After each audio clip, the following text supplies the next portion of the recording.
Yeah, so that's gone. So put it to the speaker view. Right. So good afternoon again, everybody. Welcome to yet another Whisky Circus. Really excited today. So we've got two guests once again. We've got Ed from the Single Cask, and then we've got Jonathan from Secret Spirits. And we'll chat to Ed first because I know Jonathan's prepared some really interesting questions on the back of, we know Ed's got some really interesting questions for Jonathan. So I think it's going to be a little tit for tat today. But we'll get straight into Ed and have a chat with him. So welcome along, Ed. Look forward to hearing what you've got to say today. So if you could kind of just give us a little bit of an introduction to yourself and the job that you do and who you represent. Yeah, absolutely. So I'll maybe answer those two questions the other way round and just introduce the company for a moment, and then I'll explain what I do there and why I'm here today. So I can see you're going to be trouble today, aren't you? I'm going to throw all the rules out of the window and make it up as I see fit. Okay. So I'm here representing a small independent bottler called the Single Cask. So it's a name that I know a few of you definitely do recognise, and it's been a pleasure talking with you. But for anyone who's less familiar with the Single Cask, I'll give you a quick intro so that you know the journey that we've been on over the past 5 odd years. So we were founded by a chap called Ben when he was working out in Asia, representing some of the big name Scotch brands and helping them grow and establish themselves in that region. And as Ben worked with these big brands, he found that the products he really liked, the ones that really got him fired up, were the single cask expressions. So, for example, for the likes of Glenfarclas, it would be their family cask series. And he found that these represented such a breadth, such a variety, that he loved the fact each of them was so unique, distinct, and different. So he did as many of us, I wager, do. He bought as many as he possibly could, and he ended up with far too many, a lifetime supply of single cask bottles. And decided that the next best thing to do, seeing as he couldn't drink them himself, was to open a bar. So we still have that bar. It's a very cute, very small little bar in a place called The Chimes, which is a converted monastery, I think. It's a monastery or a nunnery in Singapore. Beautiful white building. And as he was in this Singapore bar, meeting and greeting whiskey lovers in Singapore, they'd say to him, I love these single cask expressions. How do I get a cask of my own? How do I do my own bottling? So that kind of got him into the cask brokerage business. And from that point, it became quite a logical extension to actually say, well, we've got access to all these fantastic, unique casks. Why don't we actually bottle the best of them under our own brand and bring them to whiskey lovers, originally in Asia, but now kind of returning home, as it were, to the UK. And that leads me on to myself. My name's Ed. I'm here to help reach out to you good folk and to fellow whiskey lovers here in the UK. I do that through a variety of different ways. So virtual events like today, and hopefully one day real events too, but also through our website, which is thesinglecask.co.uk, freshly launched this year, and social media. I probably spend a bit too much time on social media, but I do love connecting with people there. So in a rather long nutshell, that is a little bit of background on the Single Cask and a quick introduction to me. Brilliant. I mean, you've answered the first 8 of my 9 questions, so we can pack up now. So yeah, brilliant. I mean, what I was going to sort of come on to was the bar where it kind of all started. I mean, can you tell us a little bit more about that, or is it, you know, I assume it's still going? Is there any plans to open more bars, or? Yeah, so it's definitely still going. off on a slight tangent, I myself lived and worked in Asia for 2 years. At that point, not connected with the Single Cask, but one of my jobs was in Singapore and was happily about a 4-minute walk away from the Single Cask bar. It's very small and very cute, as I say. It's more or less just one room with about 6 leather armchairs and about 300 bottles of whiskey. They, as our heritage would suggest, love specialising in independent bottlers and single cask releases.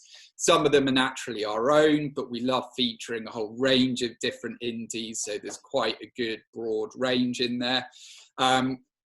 We do whiskies and we do cocktails. We've got a great team of 3 guys who are super passionate about what they do. And they have a whale of a time meeting, greeting and dramming with whiskey lovers in Singapore. Opening new bars is something that we are interested in. It's not straightforward. If anyone on this call has tried opening and running a bar, it's a very romantic ideal, and I dare say it's a lot of fun, but it's not straightforward. It's quite a lot of work and the economics can be challenging, but it's certainly something that we're keen to explore doing in the future, and where opportunities arise, we'd love to do it because it's such a natural fit with what we as a brand believe in, that great whiskey should be open and shared with fellow whiskey lovers. That actually being able to do that in a bar with kind of people in real life is the perfect way to deliver that brand vision. And one thing that, obviously, like you've just said, the Single Cask bar doesn't just have your own bottlings in, so it is highlighting other independent bottlers. Do you have official bottlings in there, or is it all independent bottlings? So I think we probably do have some official bottlings. So Glenfarclas, for example, is kind of close to our hearts as being one of the origin stories of what we do. So I'm sure we do have a few recognisable brands in there. But I'd say 95% of the stock will be indies. Some of the indies will be the big names that we'd all recognise. Some of them will be really small brands that potentially none of you will have necessarily heard of. But brands we really admire, brands we like to support, and indeed in some cases brands that we've worked with somewhere along the line. Yeah. And we use our store, our bar, as almost a literal and figurative shop window to support these very small companies. People can come in and have a dram. It's a bit like Milroy's in Soho, insofar as there's also a bottle shop. So if people have a dram that they particularly love, they're actually able to buy and take home a bottle to enjoy with friends and family.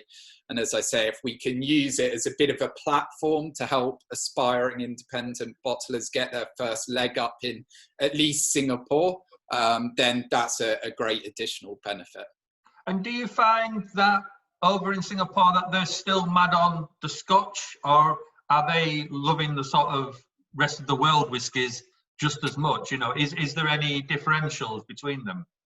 So I'd say it's a bit like the UK insofar as I think in the first instance they would defer to Scotch. And I think there is almost this romanticism for them of Scotland being a country far, far away, very distinctly different to Singapore, that they quite like and quite buy into. So Scotch is absolutely massive. Clearly, being in Asia, brands from Taiwan and Japan are also very well recognised. So I think they've got a good buy-in. And they'll be open and receptive to world whiskey in general. But I think in the first instance, it would be Scotch that they'd go to. Is Letchik, sorry, and is Letchik quite big in Singapore? I think I heard that that's one of their biggest markets in particular. Yeah, absolutely. So Leitchik and a whole range of big Scotch brands have a massive focus at the moment on markets like Hong Kong, Singapore, China, indeed. And it is a big, big area of focus. The kinds of whiskies that perform well are the quite big, bold drams. So it's interesting that, you point to a kind of heavily peated expression. The big sherry bombs are very, very popular too. So big, robust flavors tend to go down very well. But yeah, certainly for a lot of the mainstream brands, it is a big area of opportunity. And I know a lot of work is going into establishing those brands in those markets. Mm. And so obviously with the company, the Single Cask, you've got your bar, you've got your independent bottling services, but you also are like a brokerage as well for casks, so buying and selling casks on the side as well. So how big a part of the company is that? Yeah, that's a really good question. So the short answer is a very large part of the business. So we're a really small team. There are about 5 of us, or there are 5 of us, and we each have specific areas that we focus on. So my area is marketing and the website in the UK. We have Torsten, who some of you might know on social media as the Whiskey Owl, who looks after Europe. We have Brendan, who looks after the bar in Singapore and represents us in Asia. We have Evan, who looks after operations and fulfillment. And then we have Ben, the chap that founded the business, who continues to look after the cask brokerage side of the business. And as some of you might know, it is a small industry, and those connections, that network is really important. So Ben is able to use kind of all those connections he's built up over years in the industry to help us source a really great range of casks. Some of those casks are for ourselves and are what goes into our own glassware. Some of those are for independent bottlers that we work with and support. Some are for private clients. So if somebody wants to buy their own bottle for any purpose that they wish, we can help them do that. And some fall into the more traditional cask brokerage side. So buy, sell, trade. But it remains a significant bit of the business.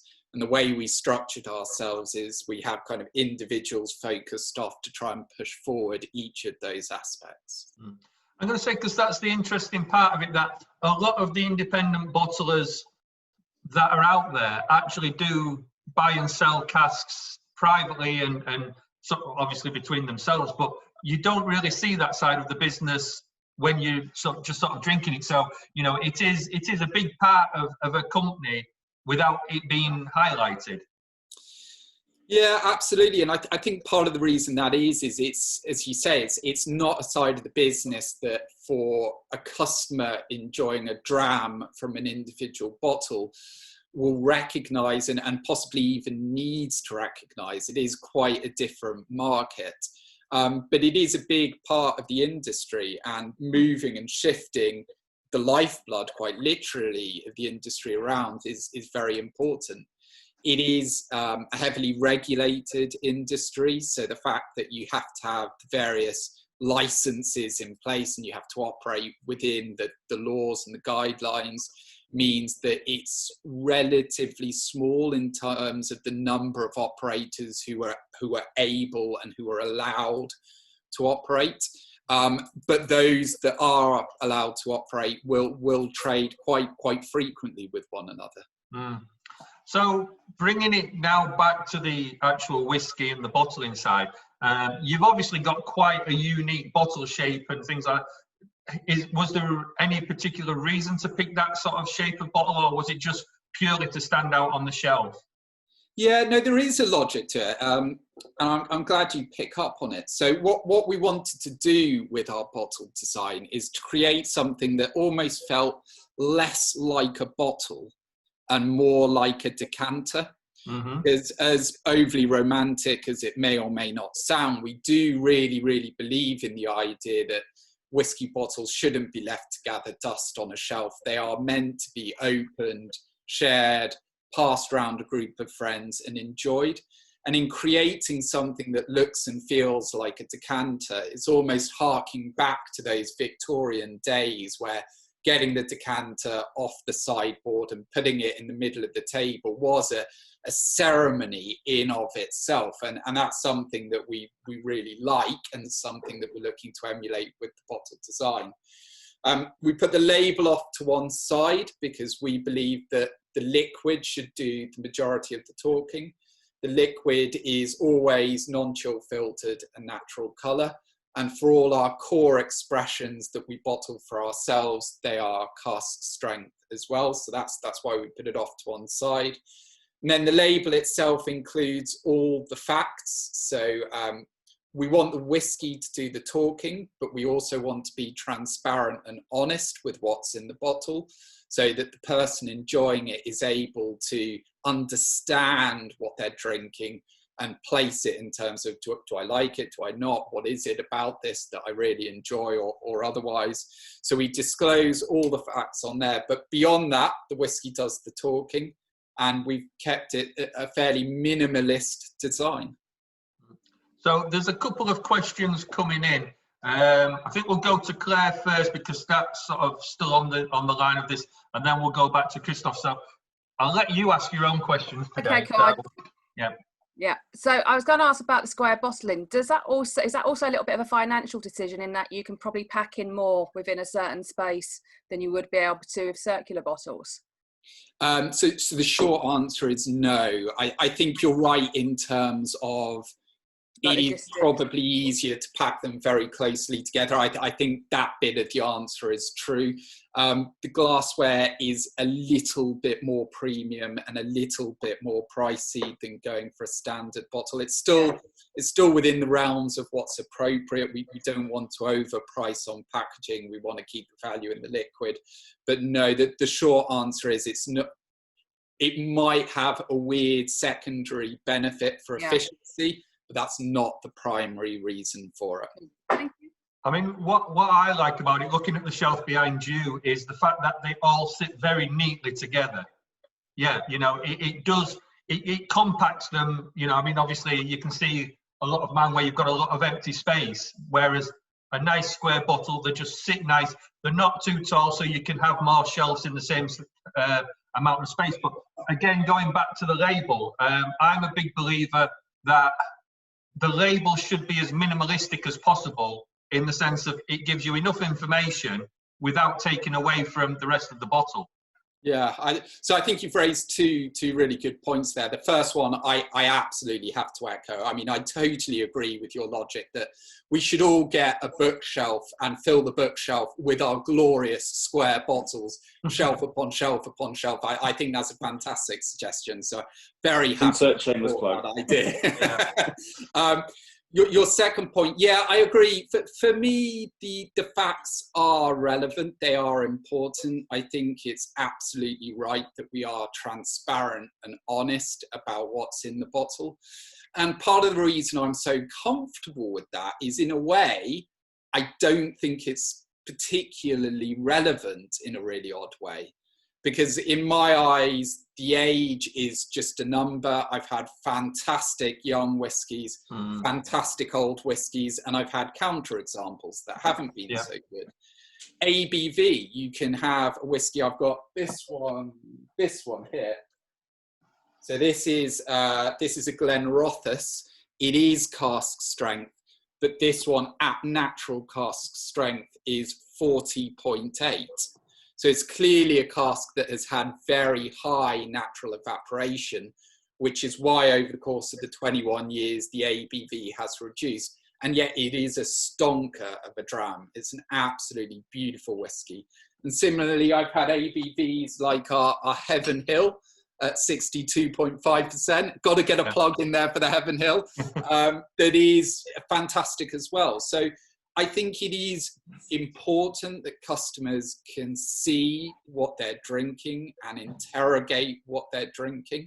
But I'm very comfortable that the numbers shouldn't, in my eye, hold sway in any respect. They're just facts. They're just there. It's just context. Yeah. No, I fully agree with you, because, I mean, I'm a big believer that an age statement doesn't mean anything other than it's the youngest whiskey in there, but it's not a stamp of quality. It's not a stamp. It's not telling you that this whiskey is going to be great. It's just telling you that that's the age. And that's fantastic, because you do get an initial idea of what you might be coming into, but that should be as far as it goes. And like you say, yes, the ABV. it kind of gives you that inclination of, I might need to add water, I might not, but you need to still go into it first. You know, and the cask types, you know, these are the things. Yes, it's nice to know that, but at the end of the day, it's about the liquid in the bottle. Absolutely, I couldn't agree more. And I think people should always try and leave preconceptions at the door. You're right, the numbers and the stats do give them a guiding signal, and there is an ability to say, well, have I enjoyed whiskies like this in the past? And that will help steer, which is particularly important when we're talking about spending our hard-earned cash. But beyond that, and when you're actually in front of the dram, I always try and encourage people, leave preconceptions at the door, give it a try. If you don't like it, that's absolutely fine. That's not a problem whatsoever. But approach it for what it is and always give the whiskey a chance to do the talking. I mean, one thing I have noticed with a lot of your bottlings is that you obviously give the bottle number and out of how many bottles, and there is a massive variation of the amount of bottles that you're getting. So are you sometimes not bottling full casks, or is it a cask share, or are they octaves and sort of, you know, quarter casks and things like that?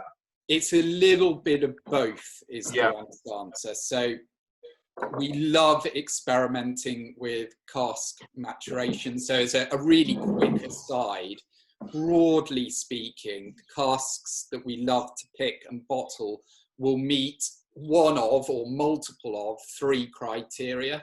So the first is that it's a great exemplar of what a particular distillery does really well, something you can pour for a friend and say, this is what that particular distillery is all about. Yeah. The second is a great exemplar of a particular maturation technique or approach.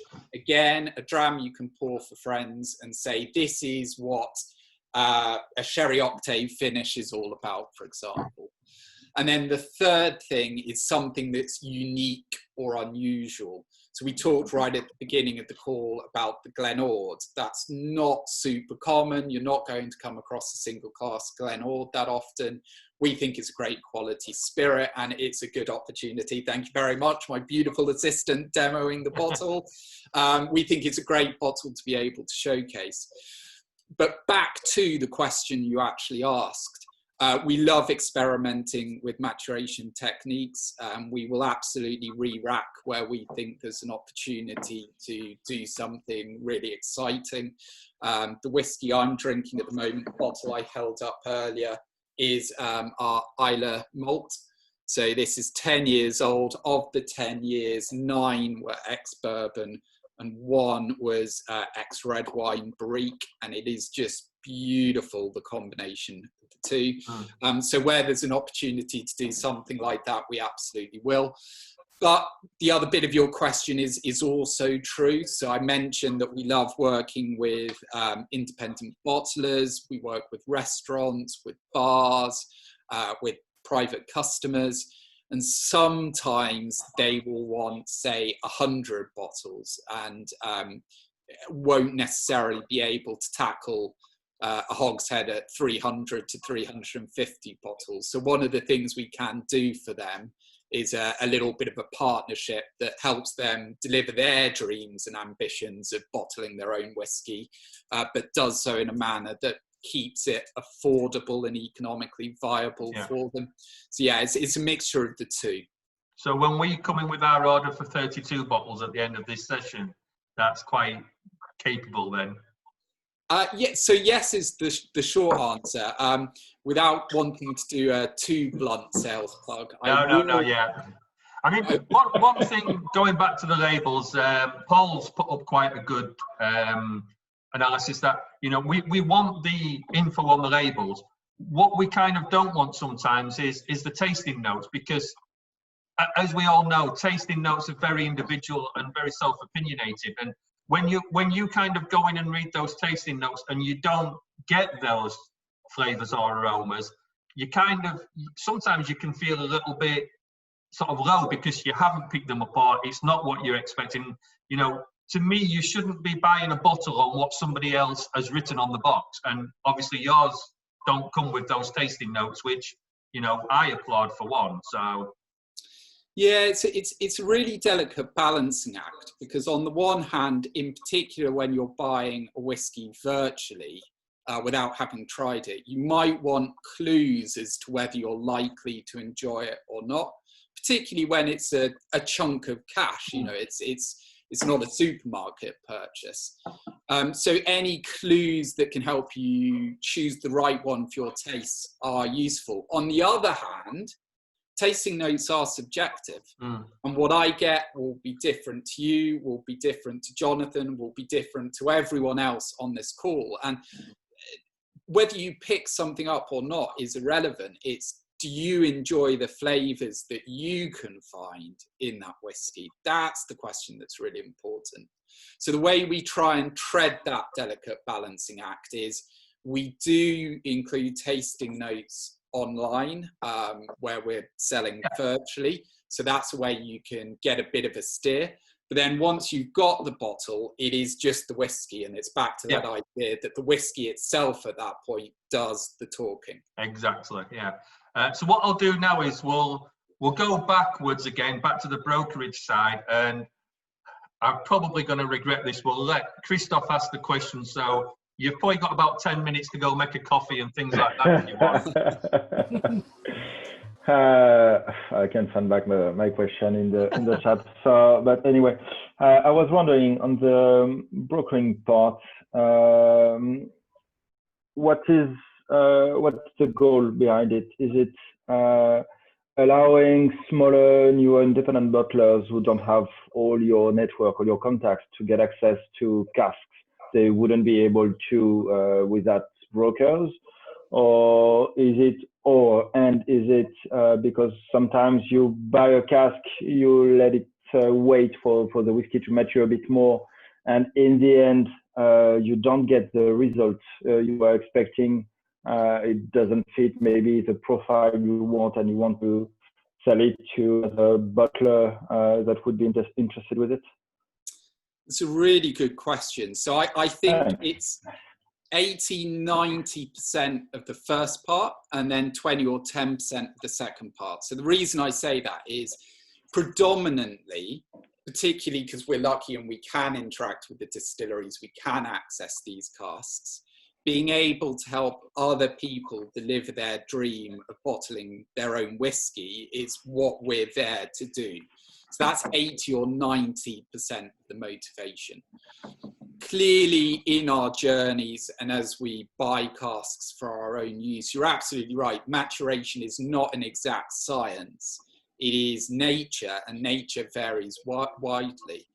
So there will be potentially instances where, for whatever reason, we decide it's not quite right for us. But because whiskey is so varied and so subjective, even though it might not be right for us, doesn't mean it's not the best whiskey in the world for somebody else.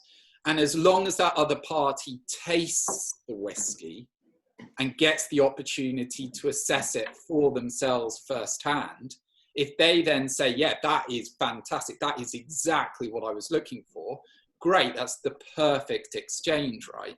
So 80% it's about helping people access this kind of legal commodity, this regulated commodity. And then 20%, absolutely, it does help us manage our own stock. Okay. Soren, am I allowed a follow-up question? Oh, God. Go on then. Regarding brokering for helping other independent, smaller independent bottlers, how does it work? Do you have casks you bought especially for that, and you have like a catalog of casks available for other bottlers? Or do they come to you with, okay, we are looking for that kind of cask from that kind of distillery, or whatever? Do they go to you with requests, or do you have like a catalog they can browse and like they buy on Master of Malt a bottle for them? So another good question, and I don't think there's one single answer, because in my experience, every question, everyone that's interested always has slightly different requests. Broadly speaking, though, the way I typically find it works is somebody will come to us with an idea of what they're after. It's very rare that they say, I'm after a 15-year-old Brookladdick. It's very rare they're that specific. It's more, I'm interested in a sherried whiskey. I'm looking for 200 bottles. This is my approximate budget. The kind of distilleries I quite like are X, Y, and Z. And then we'll take that brief away and look through our catalogue and any other casks we have access to, and we'll then provide a series of options that we think meet those criteria and will work really well for that particular individual. And then from that point on, we narrow it down. So it's quite rare that they'd have a very specific ask, but I'd say people start with a certain brief and then we work together to refine that brief down into the answer.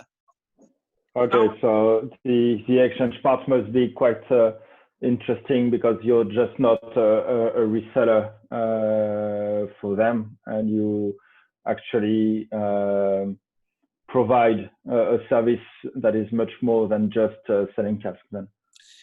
Absolutely, and I know we've talked a lot about the cask brokerage element, but it's worth noting that the cask brokerage element is only part of the equation, right?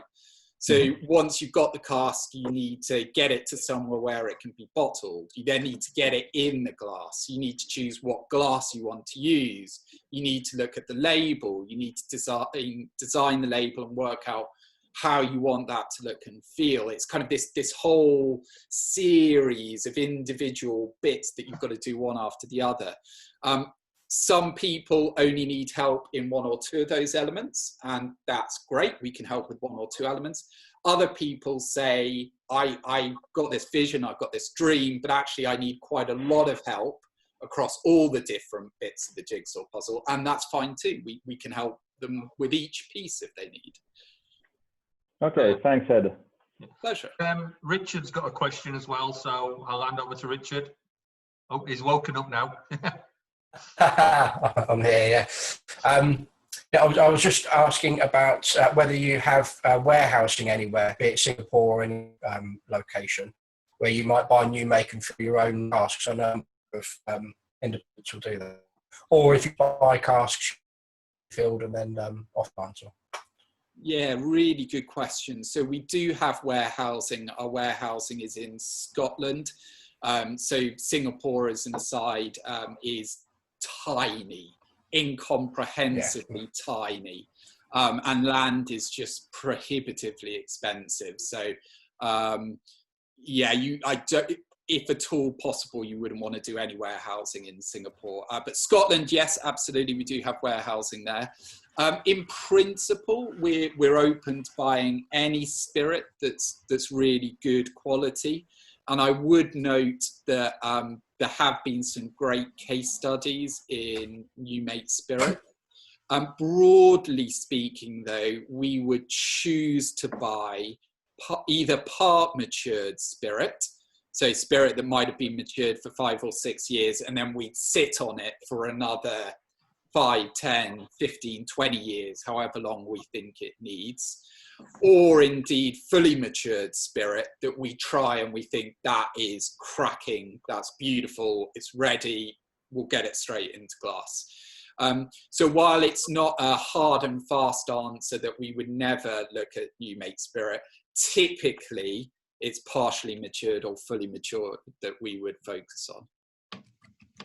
Thank you. Yeah, I was going to say, I suppose the problem with putting up warehousing in certain countries is if you're buying scotch and want to sell it as scotch, but you've got it maturing in Singapore, for argument's sake, you know, you've lost your scotch side of it, and so you know you'd have to almost have warehouses dotted all over the place, wouldn't you? Yeah, great point. yes is the short answer to that. And naturally, if you're effectively likely paying a premium for the Scotch label, I think it's unlikely that you do anything that would then invalidate that Scotch label. So as you rightly say, you would want to make sure that it matures and is then bottled in Scotland so that you can keep that label. Clearly, if it's not Scotch, if it's distilled in another country, then theoretically you could mature it in that country or potentially anywhere else, depending on the exact legislation. But to keep the answer simple, maturing in Scotland is an obvious answer. Yeah. So we've got Jonathan has come up with a question. He said he's been planning this one for about 3 weeks, so it's going to be quite an intense one. So we'll hand over to Jonathan now. So it obviously, Single Cask lends itself to much more than just Scotch whiskey. It's great to have a name that means literally you can bottle anything from a single cask. So what other spirits has the company bottled? And then what do you do when you have that awkward situation where you find a delicious blended malt and then don't know what to do with it because the company's called Single Cask? Two great questions. So yeah, absolutely. One of the canny things about the name is it does give us latitude to bottle theoretically any spirit that's single cask. So at the moment we have available predominantly Scotch, but we do have a cracking 10-year-old Heaven Hill American whiskey. And we also have an equally cracking 8-year-old English whiskey, both of which are stellar and can absolutely compete with any Scotch around. We've also in the past bottled 2 single cask rums. We don't currently have those online, but again, really good examples of what a top quality single cask premium rum can be about, which can be as delicious as, again, any whiskey, Scotch. For sure. And that's something that we're very keen and comfortable continuing. As long as it kind of matches the criteria I described previously, where it's a great example of a distillery, a great example of a maturation approach, or is something quite unique and different, we're keen to bottle it. So there's a lot of flexibility there. Where the flexibility starts to become a little thinner is your point around blends. So the slight challenge we'd have with some of the governing bodies is selling a product under a brand name that's the single cask if it's not a single cask spirit. Because we might be able to say, well, oh, you've got the brand name, the single cask, but actually it's, you know, labelled on the bottle as being a blend. I fear one of the challenges we'd have to overcome is reassuring any governing body that that distinction is clear to customers and they recognise the hierarchy of those messages. So I think for that reason, at least thus far, we have focused on single cask expressions. And as you know, Jonathan, there's so much amazing variety within that world that we're not short on things to do. And I fear we might have to leave really good quality blends to amazing companies, maybe companies like Secret Spirits, for example. Right, to okay. make the most of.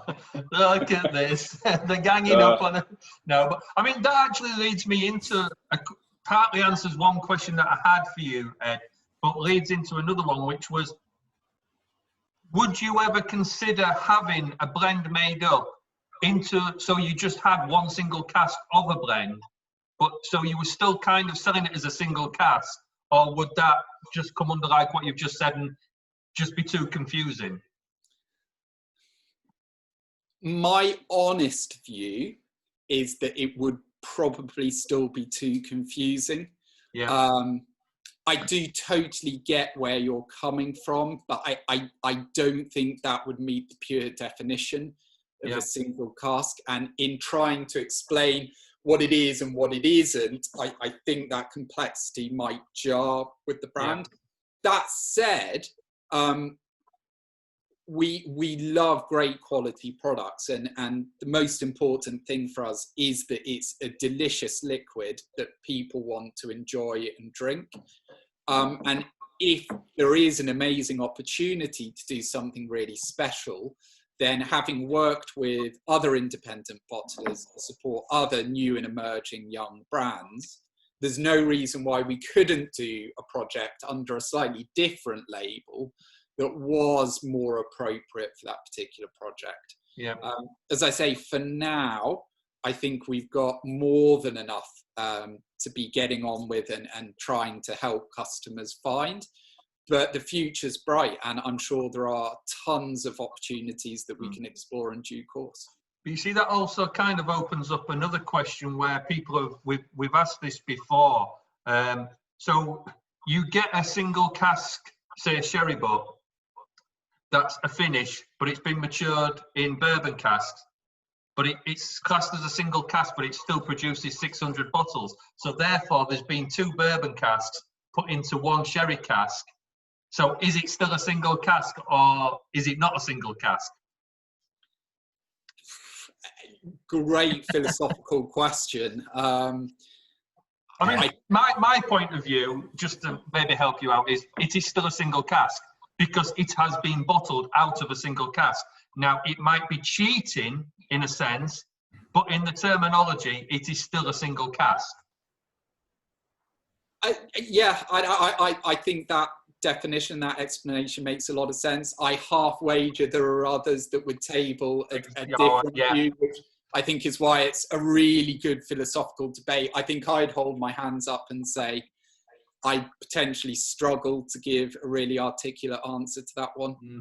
I mean, I know I've bought within the last year or two one of the best sherry finished whiskies that I've tasted, and that single cask hailed something like 600 bottles.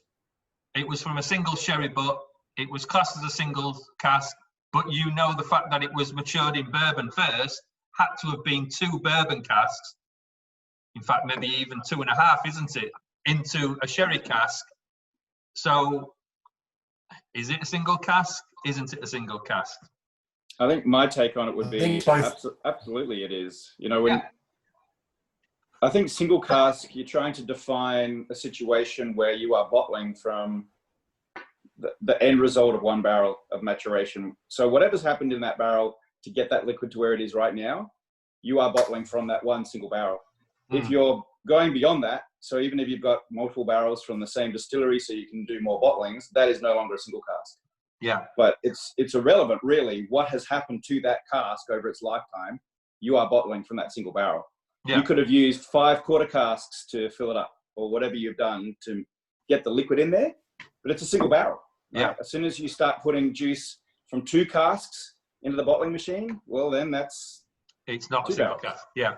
No, exactly. You know, but I know some people do kind of say if it's been 2 bourbon casks into a sherry cask, it's no longer a single cask. Well, you can take them to the warehouse and say, look at that barrel that we exactly, yeah. See that 1 barrel there, that single cask? Yeah. That's what we're bottling from. Yeah. No, I mean, I fully agree. You know, to me, I do see the argument that it is potentially not a single cask, but then anything that's received a finish potentially isn't a single cask anymore. So, you know, unless there is specific guidelines, then, you know, it's open to interpretation. But what we'll do now, I've just sort of jumping back, there was one question from Fiona, which I've nearly lost. Going back to the labels. So the Somerton bottle that you did, which was, I believe, just for the Somerton Whisky Club members, was that bottled and printed pre-COVID then? Because there obviously seems to have been quite a delay in getting it out there, or is there some other factor to that? That's purely for Fiona. No, spot on. That's an accurate explanation. So we were meant to launch it a couple of months previously, and the plans were going really well. Whiskey was in the glassware. labels had been printed, albeit weren't at the warehouse, and then everything went into lockdown, and we quite literally could not bring the components together, let alone then get the product out. So we had to work with Dan at Somerton and press pause on things until we could get into the warehouses physically and get the product finished. So yeah, kind of thanks to all Somerton members for being understanding on those limitations, and we're just really glad to have been able to get it out now. And actually, as fate might have it, in my view, it's a really good summertime whiskey, and the light, delicate flavours that are Glenord actually suit the hot weather really, really well. So if it had been delayed until Christmas, maybe that would have been a shame. But being delayed until the hot weather, I actually think has worked quite well. And then one other question from Fiona, going back again to the single cask question about doing other spirits. Is there any plans, or, you know, is there any thought maybe of an Armagnac? Oh, that's a great question. So I think the honest answer right now is no firm plans, no. But if the question is more of a principle question, would we be interested in or open to that idea? Absolutely, yeah. We love great quality spirits, and as long as it's delicious and as long as it meets our criteria, we'd be delighted to consider it. And then Christoph, in his very unique way, very simple question over about 54 lines. So if I'm presuming he's meaning a bit like the Solera system. So if we empty 10 casks into a Solera vat, for argument's sake, and then put some of that liquid back into a sherry butt, is that then still cast as a single cask? Which I kind of think we answered in the sense of it's coming from a single cask. So yes, technically and then it's a you single fill cask. the vat again, and then you fill the vat again with the rest of the vat and bottle it, and then continue with the. Would it still be a single cask when you have 10 casks at the origin of it? Yeah. I mean, to answer that question in a kind of simple way, Glenfiddich do that. So what they do is they bottle your own single cask in shop. As far as I'm aware now, I could be wrong, but it's taken from the Solera system for the 15-year-old at the cask strength. So that is obviously the Solera system that is full of 15-year-old ready for the Solera vatting, is then put into cask at cask strength and sold as a single cask, bottle your own. So in that sense, then that kind of answers your question for that. Is it politically correct? Who knows? Yeah, and would that allow you to say that from a single sherry butt, you bottled maybe 2,000 bottles, but it's the same sherry butt? No. But yeah, I'm playing with words because I think with that one, Christoph, the fact that you've emptied it and filled it again has to be a separate single cask. Okay. So yeah, because it's another fill. But yeah, it's another fill. So therefore, you know, even if it's only been in there a day, it is still another single cask. It's not, you know, yes, it's got the same cask number. Well, in theory, it hasn't, because you would rebrand that cask another number, wouldn't you? So okay. Each filling gets its own branding number. So therefore, once you fill it again, it would then be another. So instead of it being cask one, so it's a different single cask. Okay. Yeah. So have we? So Richard, I'll let you ask that question, Richard, if you want, because you all know more about that bottling than I do. So only about the dates that are on there, because I hadn't really looked at them until Fiona asked her question. But it's distilled April 2014, and then bottled. You said the labels were printed first, and then it was bottled later. But if it was bottled after the 17th of April this year, it would be a 6-year-old, would it not? Yeah. Yes. I'll get a black pen. Yeah. And, correct and valid. As you know, the norm is you do the age statement in full years. but you're right, you know, if you look at the age of the actual spirit, it is in fact older than 5 years. It's shy of 6 years. And again, this is part of the reason why for me, age as a number is just a number. Yes, it does serve a useful purpose as a reference point that helps people understand what they're drinking and place a purchase decision within a context of other whiskies they've had to understand whether they might like it or not. But it's not, in my opinion, a comment on either the quality or the taste of the whiskey. It's just another stat, and the whiskey deserves to be assessed in its own right, almost independent of all the numbers, as to whether it's delicious or not. Yeah, I think I'm happier having a 5 on this bottle than a 6 anyway. I've been going through a phase of exploring young whiskey. It's all just a stat. And I think I had a 4-year-old Ben Nevis from Carnmore that just blew me away. I think there's quite a few people in the Twitter community that have got that bottle too. So I've got 7-year-olds, 8-year-olds. I've been purpose going out and looking for younger ones. Yeah, it's just a stat, but I'm going out looking for them to try younger things to see what they're like. This is the first young whiskey I've had that wasn't like heavily sherried or finished in something or a peated whiskey. And this is a summer whiskey, like I said, and it's delicious. I sugar, some light fruits, a bit of pecan. It just reminds me of sweet pastries and things like that. It is very good, and for something that hasn't been finished, you know, we've talked about you can pop something in 4 years in whatever cask has come from the refill cask, and in a day it can still be called a single. But I haven't had many that at this age that haven't been finished in one way or the other. So this is delightful. Yeah, really good. I mean, one really question from Paul, which I think has a very simple answer. In fact, it's already been answered. When do you round up the age? Literally, you can't. No. I assume so. You know, unless it is 5, 6, 7, it has to come downwards rather than upwards. Yeah, correct. Round down, you can't round up. But just to pick up on a few points there, I mean, yeah, again, as I keep saying, for me, the number does serve a purpose as a reference point. But the more you unpick it, the more, in a way, it becomes irrelevant. Because if you look at Indian whiskey, Taiwanese whiskey, American whiskey, you can get stuff that you could not legally call a Scotch in terms of the 3-year minimum, and yet as a spirit is absolutely delicious.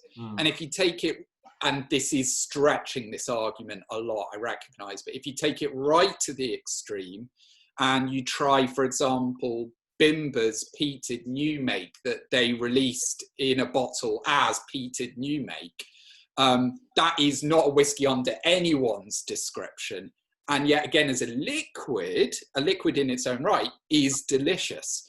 So all these numbers, yes, good reference point, very useful for placing it within a context, but is not a final comment on quality or taste. Yeah. I mean, I've got one more question before we go to Jonathan, because I think he's got a nice controversial question for you. But the last sort of question from me on this side is, so once you've picked a single cask that you want to bottle, roughly on an average, how long from the point of picking your cask to actually getting it to market does it take, or does it just vary all the time? Is there a global pandemic, or are we asking outside of the term of global pandemic? In a normal world, I mean, obviously we know at the moment it is totally knackered, basically. But, you know, in a typical normal scenario, once you've kind of thought to yourself, that's the cask we need to bottle, and you start from that point putting it in motion, how quick or how long can it take? Yeah, so in normal circumstances, clearly there's a lot of variation, and it can take longer or it can be done quicker. But as a broad rule of thumb, from sampling a cask and deciding, yeah, that's good to go, to it hitting the online store, I'd quote about 12 weeks. Right, yeah. Okay, go on then, Jonathan. Righto, Ed, I don't want to really put you on the spot or ask you a curly one, but what's your take on NAS whiskies? So for me, again, it's about presenting an honest overall proposition. So a non-age statement that is priced really well and that is really delicious, in my book, is absolutely fine. Because if I take my own arguments that age is just a number, then if you remove that entirely, it could be argued that that's still a delicious whiskey. And indeed, in many cases, it absolutely is. Personally, I do think the numbers serve a purpose. And a bit like Richard said earlier, I think for my personal taste, I'd rather see a 3, a 4, a 5, a 6, or a 7 printed on a bottle than no number whatsoever, because I'm very comfortable with that number being low. But I can understand for brands that are selling kind of a product to a wide audience who maybe have been told that numbers are really important, sidestepping that concern entirely and bottling as an NAS serves a purpose. So I have no principled objections to it, as long as the overall proposition is fair. Very good, well done. Thank you. What I'll do now, Ed, I'll stop this first part recording and say thank you very much for coming on and kind of explaining a lot about the single cask. It's been really informative. We've had some good questions and some good honest answers from you. So thank you very much for that. Pleasure.